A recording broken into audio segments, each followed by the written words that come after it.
नमस्कार साथियों, BSc learning programme में बीएससी पार्ट फर्स्ट के स्टूडेंट्स का फिजिक्स लर्निंग प्रोग्राम में बहुत बहुत स्वागत है। ये ऑनलाइन क्लासेस के क्रम में मैं बीएससी पार्ट फर्स्ट का जो टॉपिक ले रहा हूँ वो मैकेनिक्स पेपर से ले रहा हूँ। 3 पेपर है बीएससी पार्ट फर्स्ट में फिजिक्स में, मैकेनिक्स, इलेक्ट्रोमैग्नेटिक एंड ऑप्टिक्स।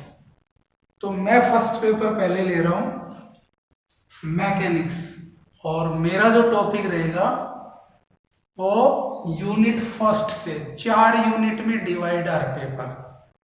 तो मैकेनिक्स में कितने यूनिट है? 4। उसकी फर्स्ट यूनिट से मैं टॉपिक ले रहा हूं फ्रेम ऑफ रेफरेंस।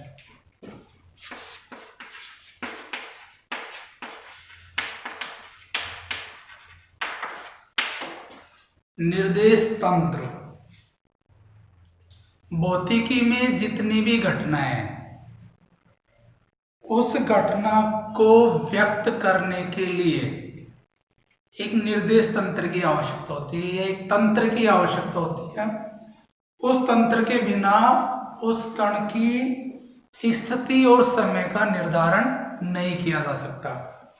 घटना किसे कहते हैं फिजिक्स में? घटना का मतलब है स्थिति और समय।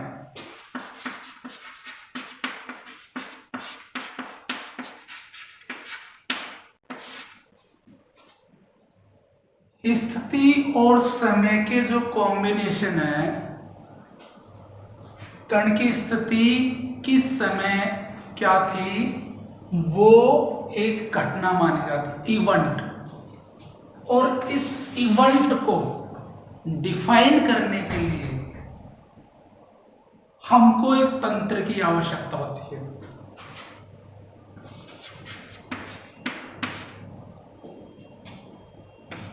किसी भौतिक घटना को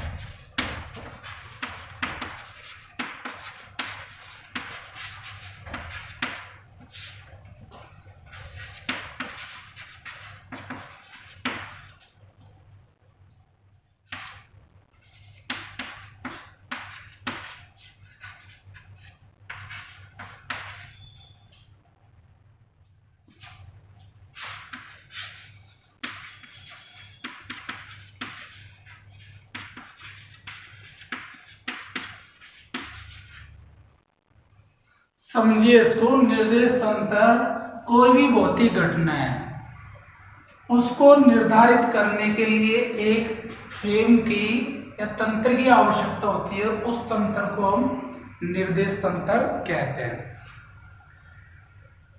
जैसे मेरी स्थिति 10 किलोमीटर है, इसका क्या मतलब है? 10 किलोमीटर कब डिफाइन हुई होगी? जबकि आपका कोई फ्रेम होगा, कोई तंत्र होगा, मतलब किसी निर्देश तंत्र के सापेक्ष आपका 10 किलोमीटर नापा होगा।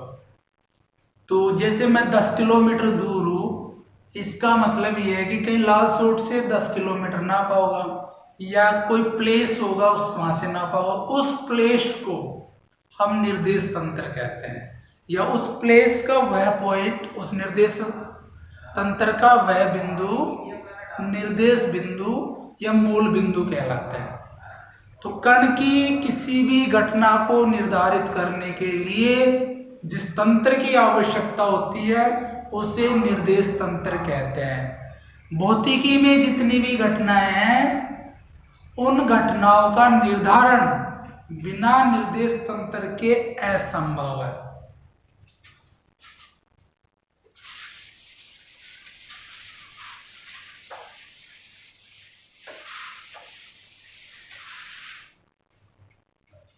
जैसे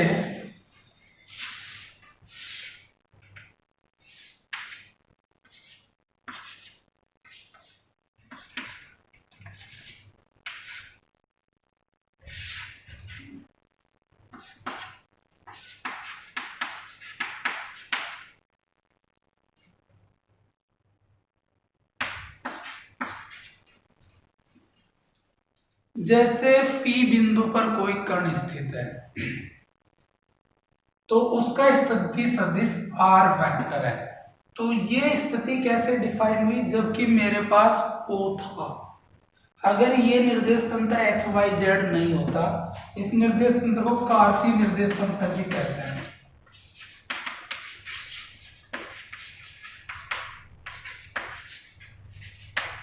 कार्तीय निर्देश तंत्र भी कहते हैं। अगर ये एक्स वाई जेड मेरा निर्देश तंत्र नहीं होता तो क्या मैं इस कण की स्थिति निर्धारित कर सकता था? नो, क्योंकि मुझे किसी भी कण की स्थिति या घटना को निर्धारित करने के लिए मुझे कोई न कोई मूल बिंदु या ओरिजिन चाहिए, और ओरिजिन हो तो इसकी स्थिति सदिश क्या हो जाएगा? ओपी, उसको आर वेक्टर। और आप जानते कैसे लिखते हैं? अगर इधर यूनिट वेक्टर आई कैप है, वाई डायरेक्शन में यूनिट वेक्टर जे कैप है, इधर वेक्टर के कैप है, ये बेसिस वेक्टर भी कहलाते हैं। अगर ये बेसिस वेक्टर्स आई जे के हैं along x axis, y axis and z axis respectively, then OP जो मेरा पोजीशन वेक्टर है उसको मैं डिफाइन कर सकता हूं आई कैप एक्स प्लस जे कैप वाई प्लस के कैप जेड। तो ये आर कब डिफाइन कर पाया मैं? जबकि मेरे पास निर्देश तंत्र था। पोलर कोऑर्डिनेट सिस्टम भी होता है, तो निर्देश तंत्र के बिना मैं कण P की स्थिति को निर्धारित नहीं कर सकता। इसलिए अब आप सोच रहे होंगे केवल स्थिति क्यों, समय कहां गया? समय आता है, लेकिन वो 4 डायमेंशनल स्पेस में समय भी आता है। खैर वो आगे की बात है।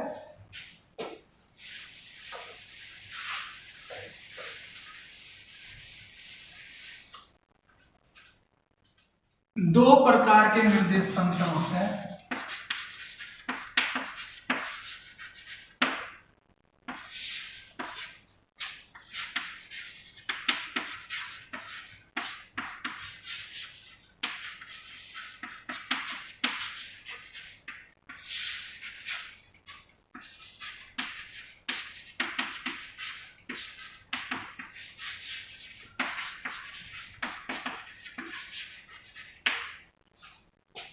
एक जड़त्वीय निर्देश तंत्र होता है और दूसरा अजड़त्वीय निर्देश तंत्र।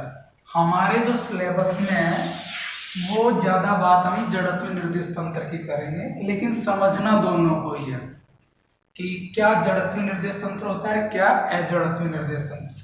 तो इन निर्देश तंत्रों में अंतर समझने से पहले मैं एक बात स्पष्ट कर देना चाह रहा हूं कि मुझे जड़त्व समझ में आए पहले कि जड़त्व क्या है।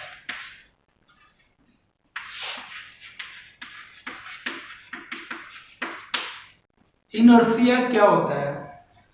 तो 11th-12th क्लास में आपने पढ़ा होगा जड़त्व के बारे में। जड़त्व को मैं एक ही शब्द में व्यक्त करना चाहूं तो इसका मतलब है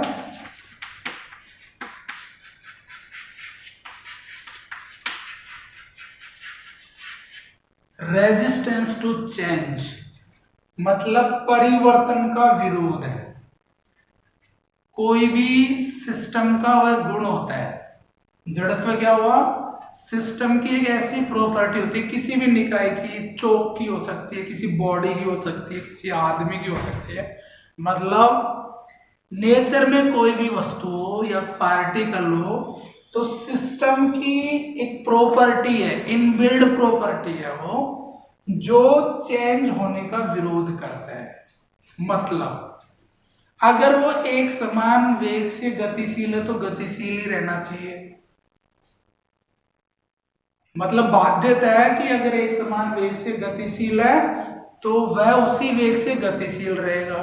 अगर वह स्थिर है तो स्थिर ही रहेगा, जब तक कि कोई एक्सटर्नल फोर्स कार्य नहीं करे, कोई बाह्य बल कण पर कार्य नहीं करे। और फिर भी अगर वो गतिशील है तो गतिशील रहे, स्थिर है तो स्थिर रहे। तो ऐसा सिस्टम की ऐसी प्रॉपर्टी को जड़त्व कहते हैं, इनर्शिया। तो समझ गए होंगे कि जड़त्व क्या है। और ये अगर आपको समझ में आता है जड़त्व की फिजिकल मीनिंग, तो you can understand the classification between inertial frame of reference and non inertial frame of reference. तो महत्वपूर्ण जो चीज है वो जड़त्व है कि इनर्शिया चेंज का विरोध हो जाए तो वो इनर्शिया। इनर्शिया को कौन नापता है? ये कैरेक्टरिस्टिक प्रॉपर्टी होती है मैटर की या किसी भी पार्टिकल की। जैसे मास है तो मास भी इनर्शिया का काम करता है। जितना ज्यादा मास होगा किसी बॉडी में, किसी सिस्टम में, it means there is lot of inertia is there. तो ये द्रव्यमान भी इनर्शिया का एक मेजरमेंट। तो ये चेंज में, परिवर्तन में रेजिस्टेंस है, चेंज का विरोध करता है। तो अगर ये आपको समझ में आ जाती है चीजें, जड़त्व की फिजिकल सिग्निफिकेंस, तो आप अपन ये समझ लेंगे। तो ये था बेसिक। और आज मैंने बीएससी पार्ट फर्स्ट फिजिक्स के लेक्चर स्टार्ट ही किए हैं, तो आप इसको थोड़ा सा लेक्चर्स को, रोज लेक्चर्स को देखिए, चैनल को सब्सक्राइब करें ताकि नया कोई वीडियो अपलोड होगा तो वो आपको पास ऑडिट हो जाए और आप रेगुलर नियमित तरीके से देखेंगे तो ये आपको इस फिजिक्स को लर्न करने में बहुत ही मजा, फनी हो जाएगा ये। तो पुनः बीएससी पार्ट फर्स्ट के बच्चों को या स्टूडेंट्स को BSc learning program for physics बहुत बहुत स्वागत है। Thank you for discussion.